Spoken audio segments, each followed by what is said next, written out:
ഒറ്റപ്പാലത്ത് മദ്യലഹരിയിൽ യുവാക്കൾ SIയെ മർദ്ദിച്ചു. ഹോട്ടലിലാണ് അടിപിടി ഉണ്ടായത്. ഭക്ഷണം കഴിക്കാനെത്തിയ കുടുംബത്തെ ആക്രമിച്ചത് SI ചോദ്യം ചെയ്തതിന് പിന്നാലെയാണ് ഈ സംഭവം ഉണ്ടായത്. 3 പേരെ ഒറ്റപ്പാലം പോലീസ് ഇപ്പോൾ കസ്റ്റഡിയിലെടുത്തുവെന്നാണ് നമുക്ക് ലഭിക്കുന്ന വിവരം. ശ്രീജിത്ത് ശ്രീകുമാരൻ വിവരങ്ങൾ നൽകും. പറയൂ ശ്രീജിത്ത്. ഇന്നലെ രാത്രിയാണ് ഈ ഒരു സംഭവം നടക്കുന്നത്. ഇന്നലെ രാത്രി ഇവിടുത്തെ ഒരു പ്രസിദ്ധമായ ഒരു ഹോട്ടലിൽ റെസ്റ്റോറന്റിൽ ഭക്ഷണം കഴിക്കാൻ ഒരു കുടുംബം എത്തുകയായിരുന്നു. ഈ കുടുംബം എത്തിയപ്പോൾ സ്വാഭാവികമായി ആ പ്രദേശത്ത് ഒരു മദ്യലഹരിയിലുണ്ടായിരുന്ന ഒരു സംഘം ഉണ്ടായിരുന്നു. ഹരിനാരായൺ എന്നയാളുടെ നേതൃത്വത്തിലായിരുന്നു, ചിനങ്ങാട് സ്വദേശി, അദ്ദേഹത്തിന്റെ നേതൃത്വത്തിലായിരുന്നു ഈ സംഘം ഉണ്ടായിരുന്നത്. ഈ സംഘം ഇവരെ അസഭ്യം പറഞ്ഞു എന്നാണ് പറയുന്നത്.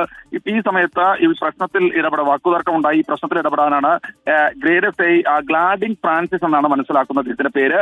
അദ്ദേഹം അവിടെ എത്തുന്നത്. അദ്ദേഹത്തെയും ഈ സംഘം മർദ്ദിച്ചു. 5 അംഗ സംഘമാണ് മർദ്ദിച്ചത് എന്നാണ് മനസ്സിലാക്കുന്നത്. എന്തായാലും അപ്പോൾ തന്നെ കൂടുതൽ പോലീസ് എത്തി ഇവരെ അറസ്റ്റ് ചെയ്യുകയായിരുന്നു.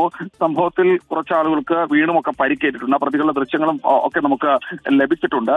എന്തായാലും ഇവരെ ആശുപത്രിയിൽ പ്രവേശിച്ചു. അതിനുശേഷം ഈ പ്രതികൾ 3 പേരെ ഇപ്പോൾ കസ്റ്റഡിയിൽ എടുത്തിട്ടുണ്ട്. ഇവരുടെ അറസ്റ്റ് ഉടൻ രേഖപ്പെടുത്തുമെന്നാണ് അറിയിച്ചിട്ടുള്ളത്. SIയുടെ ആരോഗ്യനിലയിൽ കാര്യമായ രീതിയിലുള്ള കുഴപ്പങ്ങളില്ല എന്നാണ് പോലീസ് അറിയിക്കുന്നത്.